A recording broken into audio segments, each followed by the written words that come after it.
Ya, entonces hoy día vamos a ver una cuestión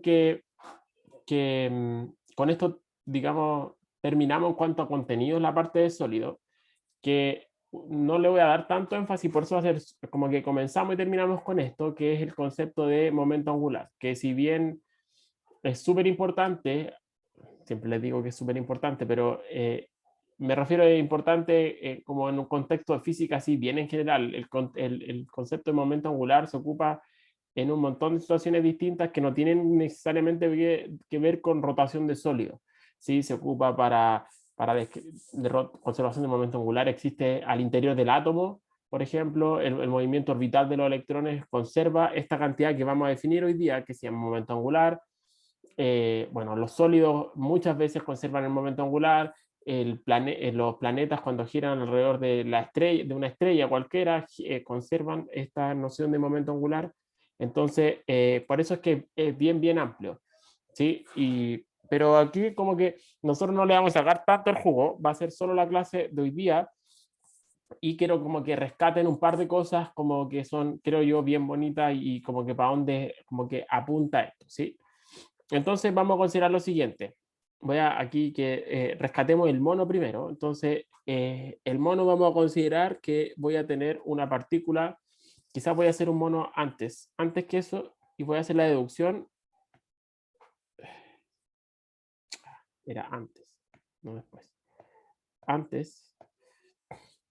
Entonces, supongamos que tengo, digamos, una partícula la cual está girando en torno a un círculo. Ya aquí estoy haciendo como mono, como entre, me quedo chueco, esto sí. Como ya, pero no importa. No, que no está grave. Ya, y voy a tener una partícula, qué sé yo, por ahí, la cual tiene alguna velocidad v para allá. ¿Sí? ¿Sí? Y voy a decir que si por ahí pasa el eje, entonces de giro, voy a tener que, aquí tengo el radio posición, el vector posición, el radio vector, entonces va a ser esa posición que está acá. Y esto está entonces, digamos, como orbitando alrededor de, voy a pensar para una partícula, ¿ya? Después voy a hacer como un poco la extensión esto a más partículas, ya a un sistema de partículas. Entonces, la deducción es bien cortita y es la siguiente. Entonces, digo, si es que yo tengo una partícula que es de masa m, ¿cierto? Que está describiendo una trayectoria circunferencial o, claro, entonces quiere decir que tiene una aceleración. Si tiene una aceleración, tiene una fuerza. Y ahora entonces me recuerdo de la ecuación de Newton y digo fuerza igual a m por a, pero la voy a escribir esta aceleración, lo voy a escribir así, pero esto recuerden que es lo mismo que yo diga m por la derivada de la velocidad. Y van a ver por qué me sirve escribirla de esa forma. ¿Qué es lo que voy a hacer a partir de esta ecuación? Es decir, voy a hacer el producto cruz de esta cuestión. Voy a hacer el producto cruz por el lado izquierdo. Recuerden que cuando yo ahora tengo que tener, ¿cómo se llama? Ojo con respecto a que si lo hago por el lado izquierdo o por el lado derecho. Entonces, si lo hago por el lado izquierdo, me va a quedar R cruz F, que ustedes ya saben que lo que es R cruz F, ¿cierto? Es igual a M por R cruz la derivada de la velocidad. Ese B puntito, si lo voy a poner acá para que recuerden, el B puntito quiere decir de B a dt, ¿cierto? O simplemente A, pero a mí me interesa ponerlo como B, por lo siguiente. Entonces, notemos acá que tengo R cruz F, ustedes dicen, ah, profe, eso es torque, ¿no es cierto? Es torque, así que estoy listo como por ese lado de como de mi deducción, pero tengo que ir trabajar un poquito con lo que pasa en el lado derecho. Fíjense que acá tengo producto cruz del vector posición con la derivada de la velocidad. Entonces uno dice, es de una función, o sea, o de un vector con la derivada de otro, y están en producto. Entonces aquí como que quizá a uno se le prende la ampolleta y dice, ah, pero,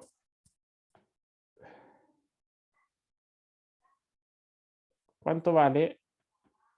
Esto nunca lo he demostrado, pero es más o menos evidente. Si yo tengo dos vectores cualquiera, A y B, y yo quiero hacer la derivada, y están en producto cruz, y yo quiero hacer la derivada respecto al tiempo, ustedes debieran acordar, ¿cierto?, de que nos acordamos que existe la regla del producto. Y lo único que tengo que tener claro aquí es cuando uno tiene, ¿se acuerdan? D a dt, por ejemplo, del producto entre dos funciones f por g, Entonces uno dice el primero por la derivada del segundo más el segundo. Aquí es exactamente lo mismo, pero ahora con el único ojo de que esta cuestión no conmuta, así que tengo que tener claro el orden de las cuestiones. Así que si es que me creen que si es que se cumple para funciones, también se cumple para vectores, entonces esta cuestión se escribe así. ¿Sí? Entonces, esta es la regla del producto, ¿cierto? La derivada por uno más el otro por la derivada de ese, ¿cierto? Entonces, fíjense que aquí, ¿qué es lo que tengo? Justamente, ¿por qué estoy poniendo esta propiedad como de vectores y derivadas? Porque aquí tengo un producto, que este sería como mi A, cruz, la derivada de un vector B, ¿cierto? Porque aquí tengo justamente la derivada de un vector. Entonces, básicamente, lo que tengo que es como que tuviera ese lado de la ecuación, ¿sí? O sea, aquí tengo,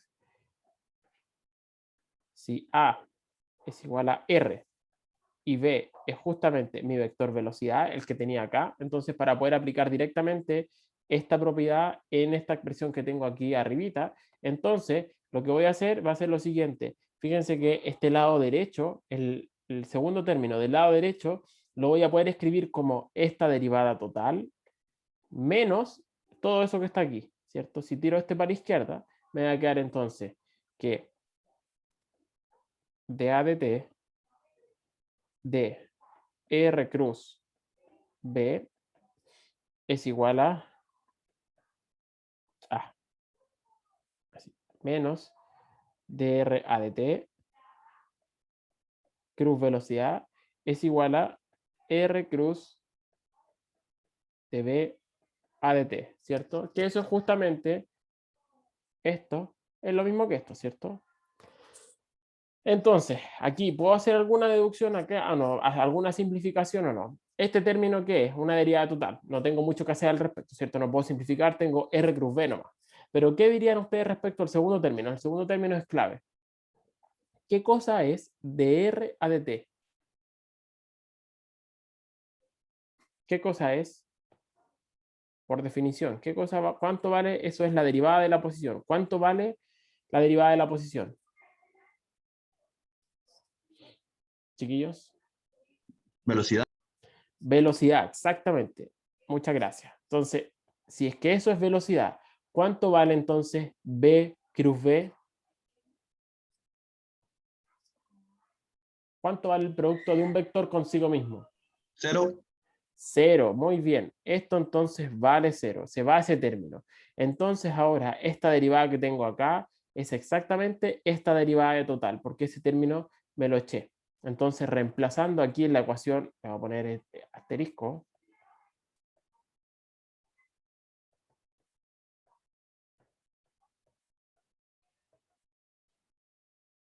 Reemplazando en asterisco, entonces fíjense que me va a quedar que el torque, ahora ya voy a poner que directamente este R cruz F es torque por definición, por cierto, es igual a M, fíjense, por esta derivada que ya sé cuánto vale esto, por cierto, eso es lo que tengo acá.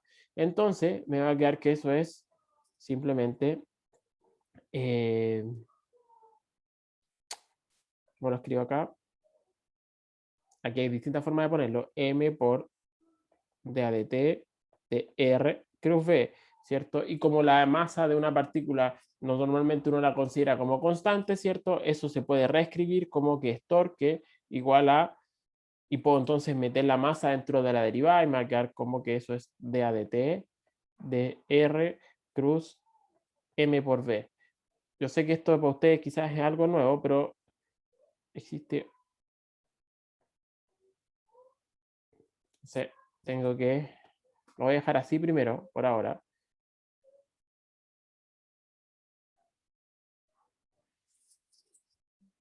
Se escribe de esa forma. Voy a seguir extendiendo un poquito más. Ya no voy a trabajar más en eso. Voy a copiar esto que está acá. Que esto es equivalente. Ahí ya terminé mi demostración, mi deducción, mi todo, ¿cierto? Esto entonces es equivalente. Entonces, si definimos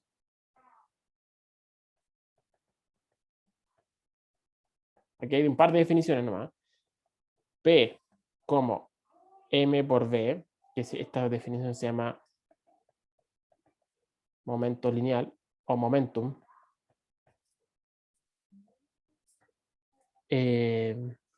Entonces, esa expresión se vuelve como que el torque es, aquí hay dos definiciones de pasadita, ¿ya? De T de R cruz P. Y además, finalmente,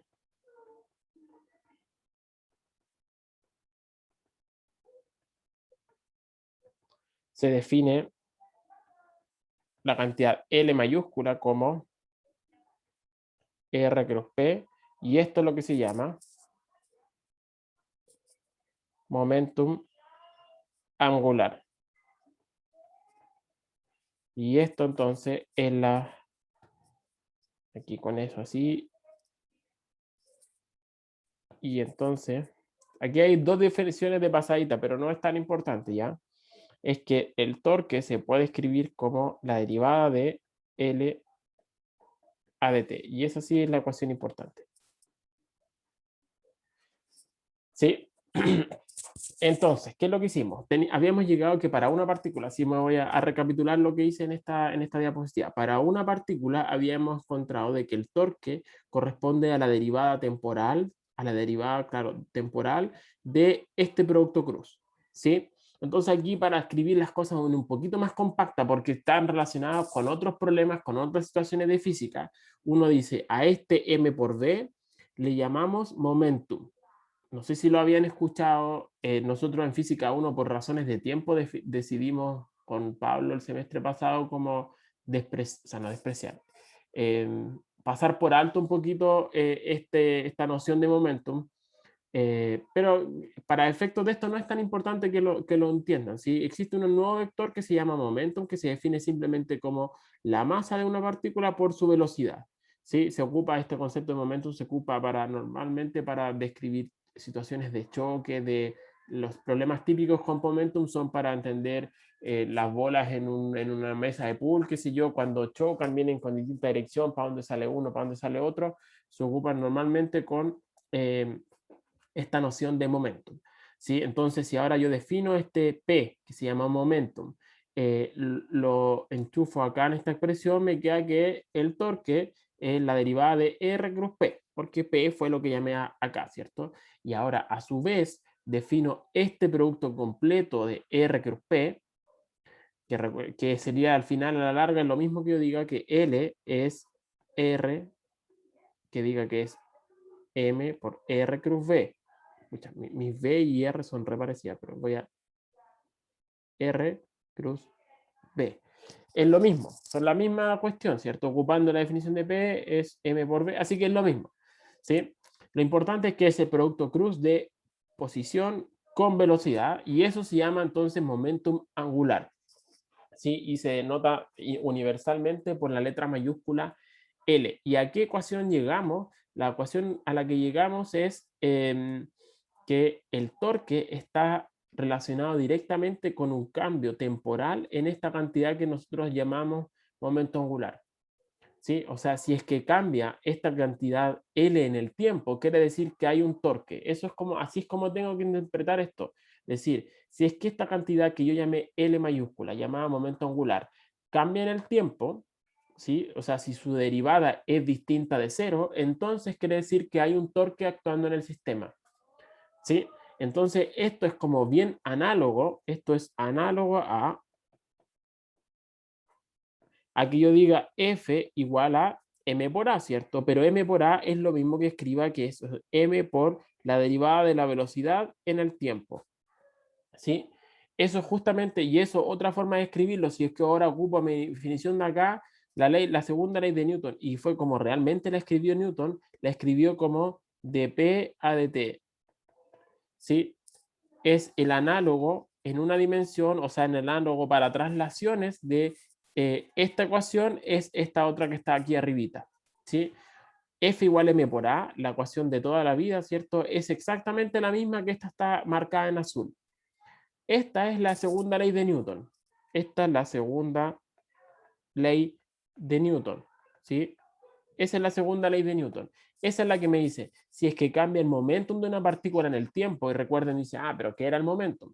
Está asociado a la velocidad, ¿cierto? Finalmente, como es la derivada, tiene que ver con la aceleración, ¿cierto? Me dice, si es que cambia la velocidad de una partícula en el tiempo, entonces quiere decir que hay una fuerza. Y esta otra expresión que está acá, que es una ley muy fundamental, que de hecho si yo hubiese como reordenado el curso de otra forma, quizás uno puede partir de esta expresión y decir, si es que existe un cambio en este momentum angular, o sea, entre la combinación de estas cuestiones, entonces hay un torque.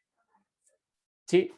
Entonces, ahora uno dice, si ahora recapitulamos, uno dice, este es el mono que tenía, ¿cierto? Tengo una partícula que se mueve con cierta velocidad v, tiene algún vector posición. Entonces, primero que nada, ¿cuál sería el sentido de, o la dirección y el sentido de este vector que llamamos nosotros momentum angular?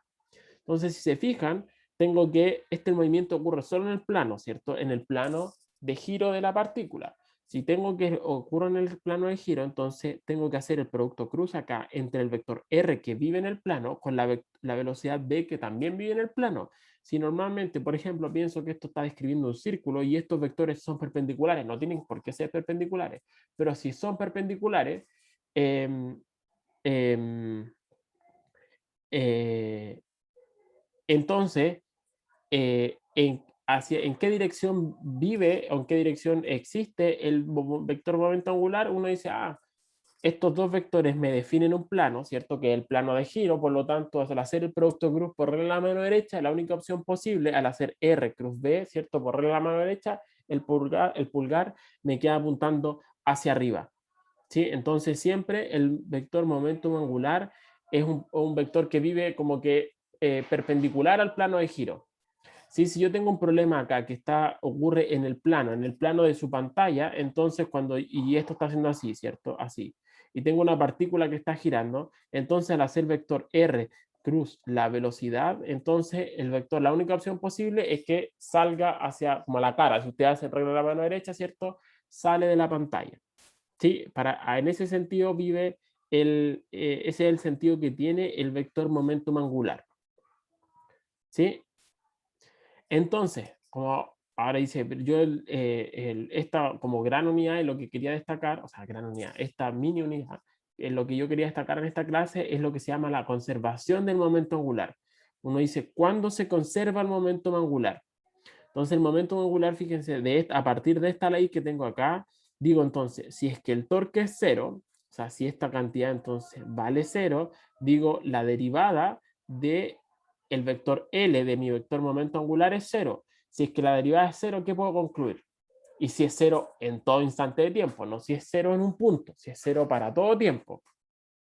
Aquí quizás si ocupo el lenguaje matemático, si es cero para todo t. Si es cero para todo tiempo, entonces el momento angular se conserva, ¿sí? Porque su derivada es cero, entonces la única opción es que sea una constante, ¿sí? Y por eso es que esto se suma a otras leyes de conservación, por eso les decía que esto se ocupa en hartos fenómenos distintos en la naturaleza, a otros fenómenos de conservación. Nosotros ya hemos visto, hemos ocupado acá, ocupado en el primer semestre, ley de conservación de la energía. Esta es otra ley de conservación.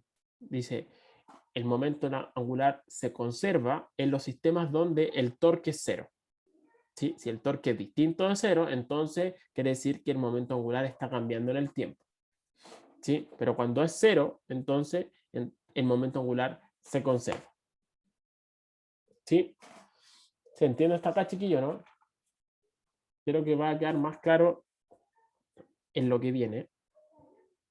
Voy a mostrar dos cositas. Esta clase va a mostrar un video. Yo diría que va a ser bien corta, y salvo que tengan dudas, o sea, como he ido avanzando.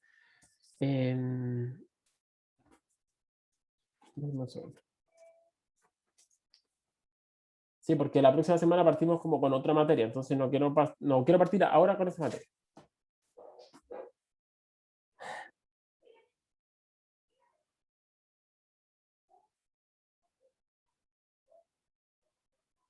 Ya. Espérenme un segundo.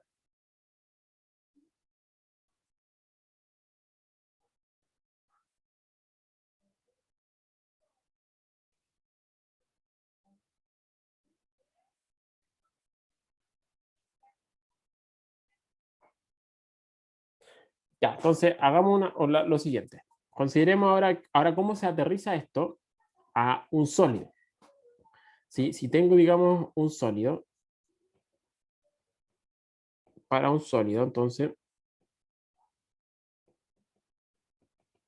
consideremos que tengo un sólido acá y por el cual está girando respecto a algún eje que está aquí. ¿Sí? Entonces digo, el momento angular total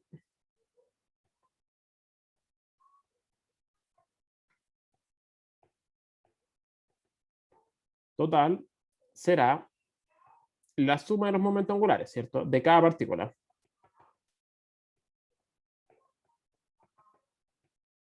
Momentos angulares de cada partícula. ¿Cierto? Entonces, si en principio yo tengo que todo este sistema está rotando con alguna velocidad angular omega, ¿cierto? Entonces voy a tener que, digamos, como siempre lo hago aquí, por ejemplo, esa partícula que está aquí tiene ese vector posición que está acá, entonces tengo ese mi vector R y, digamos, siempre ya sé que la velocidad, digamos, va para allá, entonces...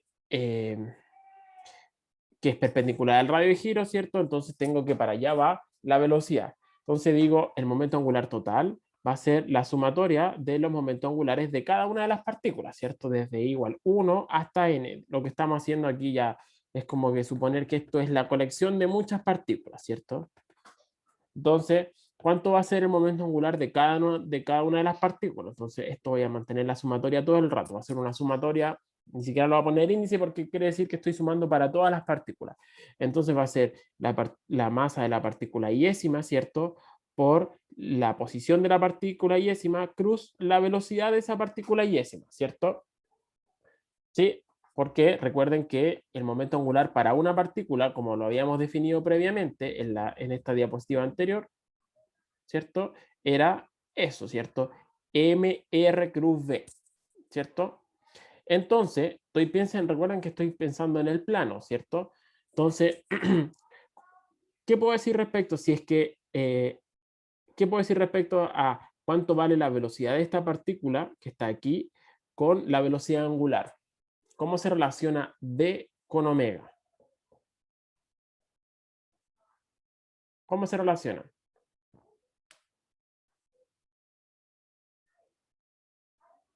B igual a W al cuadrado.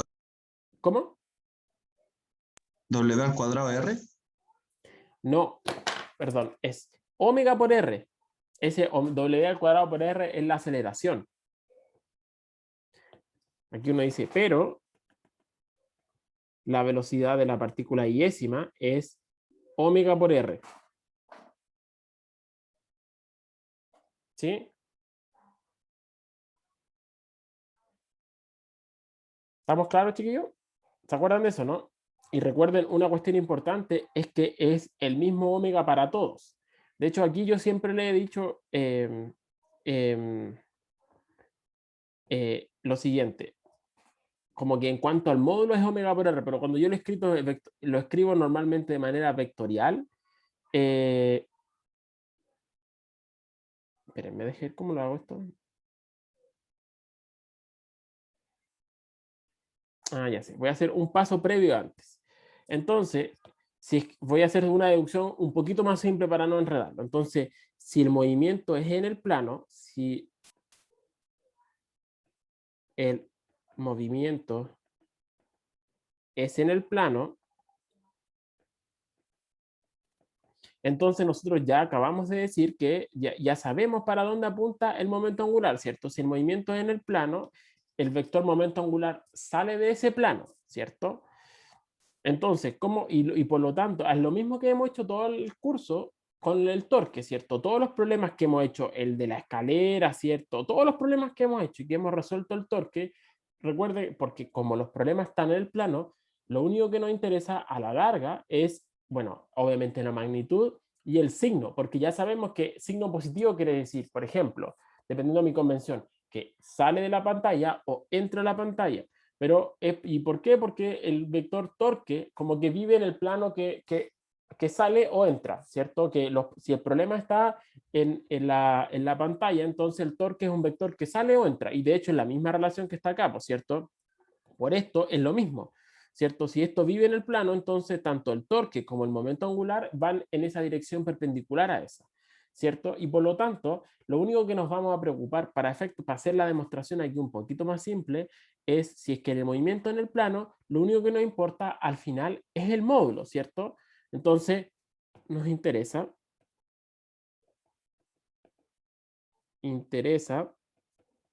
la magnitud, ¿cierto? Porque, y entre paréntesis, ya sabemos que va según más menos K unitario. A eso me refiero, que el vector o entra o sale. Si es que entonces estoy con los vectores I y J unitario, ¿cierto? En el que viven en el plano, entonces la única opción es que dependiendo el sentido del giro, que el momento angular o entre o salga. Así que por eso es lo único que nos interesa. Así que hasta aquí tengo esta expresión de acá, ¿cierto? Pero si ahora yo me preocupo, digo, entonces si es que lo único que me interesa es cuánto vale la magnitud del momento angular, entonces va a ser lo siguiente, va a ser la sumatoria de MI por RI por BI, ¿cierto? Y como que me olvido un poquito de estos productos cruz. ¿Por qué? Porque si se fijan acá, ese producto cruz, ¿en cuánto es el ángulo que hay entre SR y SB si es que esto vive solo en el plano y tengo una rotación pura? ¿Qué ángulo hay acá? El ángulo que hay acá, ¿cuánto vale? 90. 90, por cierto, porque recuerden que cada punto acá del sólido, si es que estoy en rotación pura, lo que está haciendo está describiendo localmente un círculo, ¿cierto? Y la velocidad siempre es tangente a la trayectoria. Ese punto que está acá está describiendo localmente un círculo respecto a ese centro y la velocidad iría para allá, así que siempre son 90 grados. Y por eso es que aquí tendría que poner el módulo de R por el módulo de B por el seno de 90 y es 1. Así que por eso es que ahora me queda solo ese término. Y ahora haciendo esa suposición, porque si no me hubiese tenido que hacer este producto cruz vectorialmente. Y ahí no me quería ir por ese camino. Creo que la deducción es mucho más simple, más transparente para ustedes si lo pienso solo en el plano.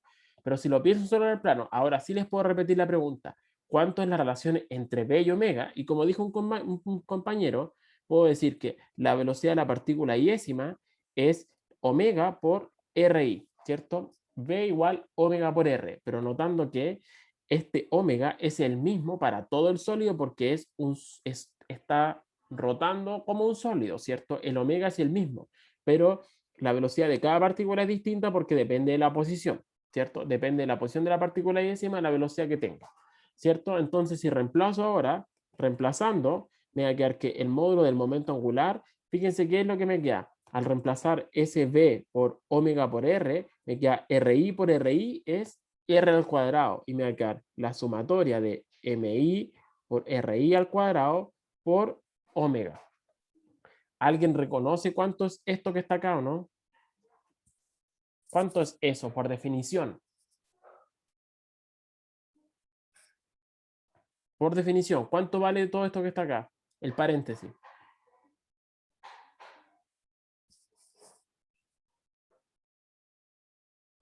La sumatoria de MI por RI al cuadrado.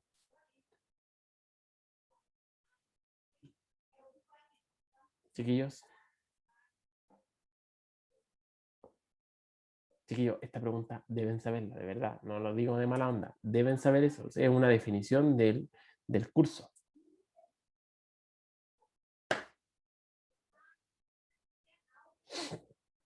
Momento de inercia, exactamente. Como dijo Bastián.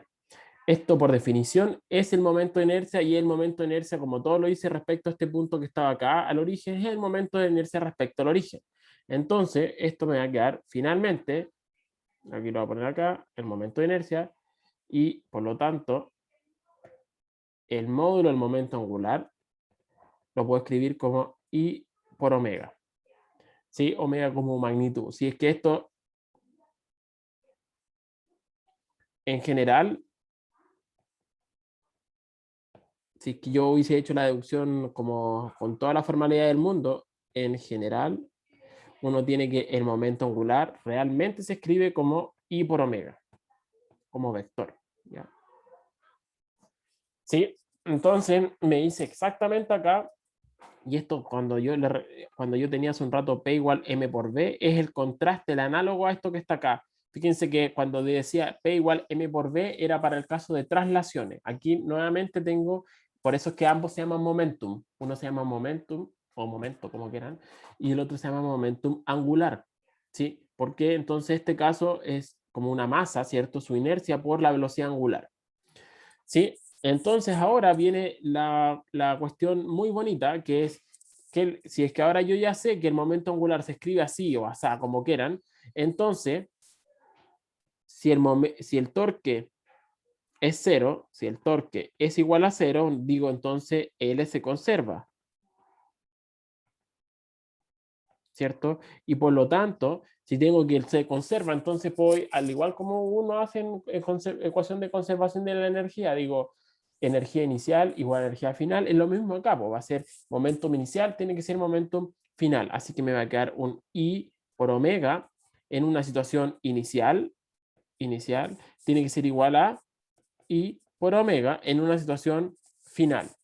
¿Sí? Y esa es como una forma muy bonita y elegante de decir que el momento angular se conserva. Y uno dice, ah, pero profe, ¿cómo va a ser eso posible si es que el I es una constante? No, pues no necesariamente es una constante. Y aquí justamente les voy a mostrar un videito donde el caso donde esto se aplica súper bien. Y después les voy a mencionar de otro ejemplo más en la naturaleza. ¿Sí? ¿Se entendió hasta acá, chiquillos? Esto no. Creo que va a quedar mejor explicado con el video que les voy a mostrar ahora.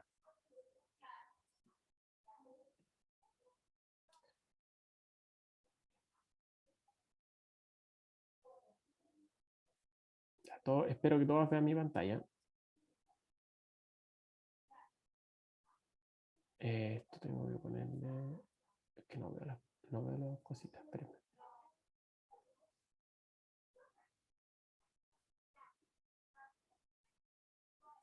Aquí nos van a mostrar qué es lo que pasa, por ejemplo, con una patinadora.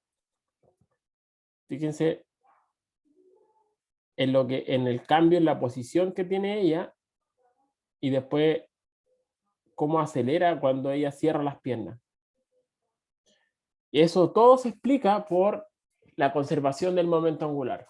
Fíjense que cuando ella empieza a ganar como momentum, ella lo hace con las piernas abiertas, ¿cierto? Entonces uno dice, ah, su momento de inercia es bien grande, ¿cierto? Ahí está, nos explican cómo es la relación del momento de inercia, ¿cierto? Y dice, ¿qué pasa cuando R se disminuye, V aumenta? Entonces lo que hace justamente ella es eso. Si es que ella parte con esa postura del cuerpo, entonces su momento de inercia es bien grande. Cuando ella se vuelve en una pura línea, ¿cierto? Y enrolla como que su cuerpo, fíjense cómo acelera al final y cambia, su velocidad angular es súper grande, ¿cierto? Entonces, al principio, al hecho que esté con las piernas separadas, el momento de inercia I es grande y el omega es chiquitito, pero después, al achicar su momento de inercia I, el omega aumenta. Entonces, lo que tenemos es que la multiplicación de I con omega es constante. Entonces, si I disminuye, omega aumenta. Son inversamente proporcionales cuando cuando el momento se conserva.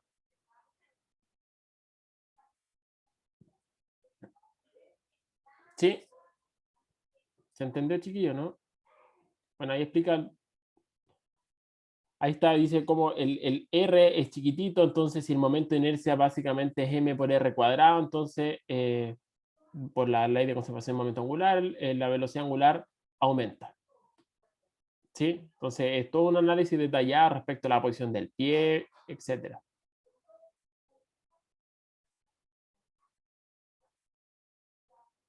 ¿Sí? ¿Hay preguntas, chiquillos, no?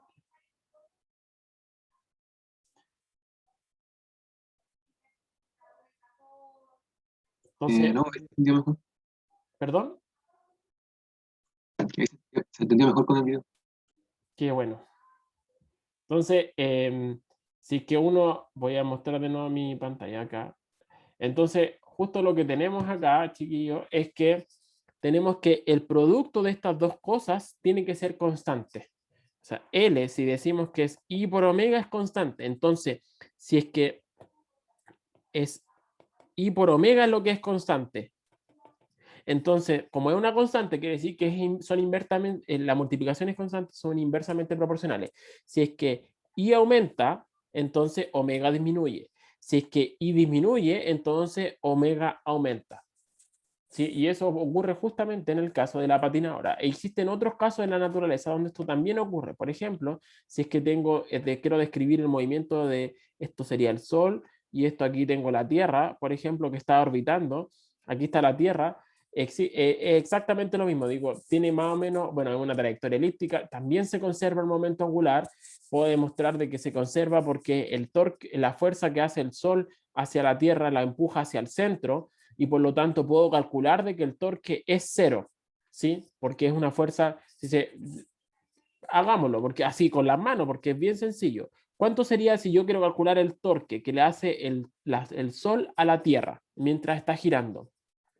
Sin entender nada de gravitación, pero así uno, como que la intuición, ¿qué nos dicen? ¿Hacia dónde va la fuerza que la atracción, por eso se llama, de gravitación, que le hace el Sol a la Tierra? Es fácil, por cierto, la fuerza que le hace la atracción tiene que ir para allá, porque el Sol trata de empujar a la Tierra hacia por su campo gravitatorio, así que la fuerza gravitatoria va para allá. Y por otro lado, ¿cuál sería el vector R? El vector R sería ese que está para allá, por cierto, ese, de ahí, desde el Sol hacia la Tierra, ese sería mi vector R. Entonces sería, por definición, es R cruz F. ¿Cuánto es este producto cruz? De ese vector que va para allá y el otro que va en sentido contrario. ¿Cuánto sería? El ángulo, ¿cuánto hay entre ellos? 180, ¿cierto? Entonces es como si fueran estos dos vectores no se llaman paralelos, se llaman antiparalelos, porque uno va por un lado y el otro va para el otro, pero al final es evidente que el torque que le realiza el Sol a la Tierra es cero. Por lo tanto, el momento angular de la Tierra se conserva. Así que es la misma idea acá. Si es que estoy en este punto que estoy relativamente lejos, como estoy lejos, entonces la velocidad es pequeña. A medida que empiezo a avanzar en la trayectoria, en este punto que estoy acá, por ejemplo, como estoy más cerca, la distancia que hay entre ese punto es más chica que la del punto que está acá, entonces aquí puedo concluir que la velocidad en ese puntito es un b más, por ponerle un nombre para que se entienda que es mayor que la velocidad que tiene acá, que es un b menos. ¿Sí? Simplemente por un efecto de distancia. ¿Sí? Y porque el momento angular se conserva. ¿Sí? ¿Sí? Porque recuerden, el momento angular, otra forma de escribirlo es decir que eso es m por r por velocidad. Escúchame, r y b son iguales, siempre he dicho. R por v son iguales, ¿cierto? Entonces, mientras más grande es r, más chico es la velocidad. Es la misma idea ahora, pero como no tenemos un sólido, tenemos una partícula, ¿cierto? El Sol en la Tierra lo estamos considerando como una partícula, ¿cierto? Entonces, a mayor distancia, cuando r aumenta, v disminuye. Si r disminuye, v tiene que aumentar porque este producto tiene que mantener constante, ¿sí? Entonces vemos que la velocidad de la Tierra alrededor del Sol no es una constante. El hecho de que su trayectoria sea elíptica hace que la diferencia entre velocidades, que hay una diferencia de velocidades, es poquito elíptica, pero es elíptica. Es distinto el caso de, si yo me voy en otro ejemplo, si este fuera el Sol, no sé si saben, pero los cometas tienen trayectorias que son así extremadamente elípticas, así como son como trayectorias así como muy largas y que pasan aquí cuando uno los ve es cuando pasan por cerquita del Sol, pero acá están bien bien lejos. Entonces aquí por la misma idea, cuando el cometa está por acá, ¿cierto? Entonces puedo hacer siempre, aquí está mi cometa, entonces la atracción es la misma, ¿cierto? En la misma idea, este es el radiovector, el momento angular del cometa también se conserva y por lo tanto puedo saber al tiro que en toda esta zona de acá su velocidad es bien chiquitita, mientras que cuando está en toda esta zona de acá, entonces su velocidad es mucho más grande, ¿sí? Por esta relación que está acá. Tiene que ver con que la fuerza es central, se llama. No por cómo cambia la fuerza con la distancia. ¿Sí? Simplemente tiene que ver con la dirección de la fuerza. ¿Sí? Y existe un último ejemplo, y con esto voy a terminar hoy día, chiquillos. Existe un último ejemplo que también es medio astronómico, es el siguiente.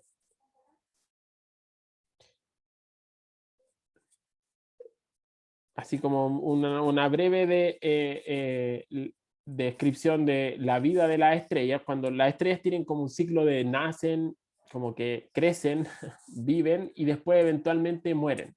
Entonces, y a medida que tienen que de su ciclo de vida van pasando distintas reacciones al interior de la estrella. Son reacciones que el átomos son esencialmente lo que hacen es fusionar átomos y para convertir en combustible. Y eso, de hecho, por eso es que nos llega a nosotros radiación y calorcito del Sol, es porque lo que está haciendo son los átomos de hidrógeno se están convirtiendo en helio por efectos de fusión nuclear y ese proceso nuclear lo que hace es liberar energía y es lo que nos llega a nosotros entonces a todos los planetas alrededor del Sol, ¿cierto? Lo que hace es simplemente por estos procesos de fusión nuclear, libera energía. ¿Sí? Pero ese combustible, eso no puede seguir hasta el fin de los tiempos, después se le agota el hidrógeno y así pasa a fusionar otro tipo de elementos y va cambiando la temperatura, en fin.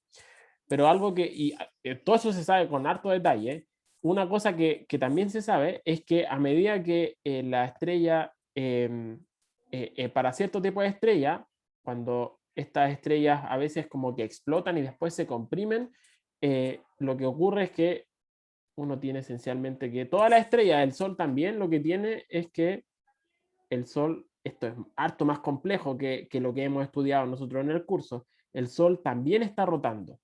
¿Sí? Pero aquí estoy haciendo una trampa al hacer, ya haciendo este mono, porque ustedes saben que el Sol, bueno, es un plasma y lo que esencialmente es un fluido muy, muy caliente que está cargado. Entonces hay un montón de física detrás de esto.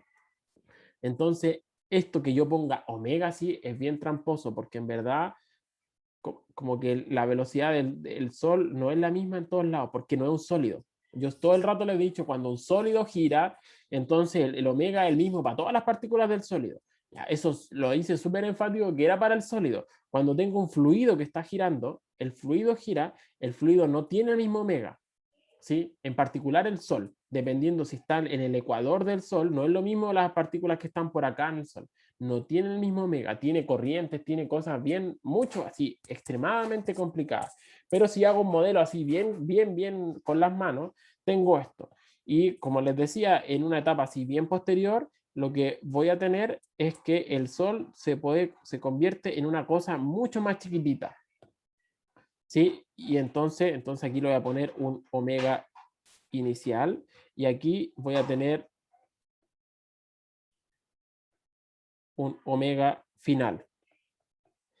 Después de este proceso, como les decía, nuclear y cosas raras que pasan dentro, se empieza a achicar. Esto es lo que se llama después se convierte en una estrella de neutrones. No todas, pero algunas se convierten en estrellas de neutrones. Entonces la pregunta sería, esta velocidad angular final de esta estrella de neutrones, así mirando el mono nomás y con lo que poquito que vimos recién, ¿es mayor, igual o menor que esta velocidad angular inicial?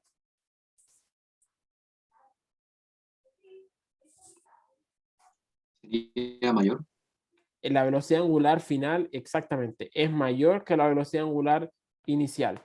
¿Por qué? Porque fíjense que lo que tenemos acá es que a medida de que le pasan todos estos procesos a la estrella mantiene su masa, porque se mantiene, pero se empieza a comprimir, ya como que se le acabó el combustible y se empieza como a chupar, por así decirlo. Entonces mantiene su masa, pero fíjense que su radio, este radio es chiquitito comparado con el radio que tengo acá, y por lo tanto su momento angular, su momento de inercia, es mucho más chico el momento de inercia acá que acá. Como entonces nuevamente decíamos que I por omega es constante, entonces como bajó el momento angular, el momento de inercia, aumentó su velocidad angular. Por eso es. Y lo que ocurre en la vida real, esto de verdad, la estrella, ustedes saben, del Sol es tremendamente grande. O sea, yo no tengo el valor ahora del radio del Sol, pero es gigante, es muy, muy grande. Esto, las estrellas de neutrones pueden tener radio de 3 kilómetros, 4 kilómetros, así miserablemente pequeño. Eso quiere decir que su momento de inercia disminuyó infinitamente y por lo tanto su velocidad angular aumentó, pero caleta. Así, las velocidades de giro de estos giran como, no sé, una vez, dos veces por segundo, así de el giro completo de la estrella. de la estrella neutronales. Es muy, pero muy, muy, muy rápido. Esas son cosas que existen en la naturaleza, que existen en el universo. Así que, bueno, ese era otro ejemplo de dónde uno puede aplicar esta famosa conservación de momento angular, donde uno dice el momento angular es una constante. Constante. ¿Sí? ¿Se entendió, chiquillos, no? Quizá le voy a pedir a Miguel que les haga un problema de esto, así como no hay tantos problemas en la literatura, ese es algo como malo, como de los que ustedes pueden aplicar en cuanto a mecánica, hay un poquito nomás, es muy poquito de conservación de momento angular, pero creo que es importante ver como para terminar de cerrar todo este círculo de torque, momento angular, conservación y todo eso. ¿Hay dudas, chiquillos? Bueno, si no hay dudas, entonces nos vemos el martes. Recuerden, como les dije al comienzo, la prueba es el próximo jueves, o sea, el próximo viernes a las 2:30 y entra todo lo que vimos hasta acá. ¿Sí? El martes comenzamos con rodadura de objetos. ¿Sí? Ya, chiquillos, nos vemos. Que estén bien. Cuídense. Chao, Lin. Profe. Chao, chao, chiquillos.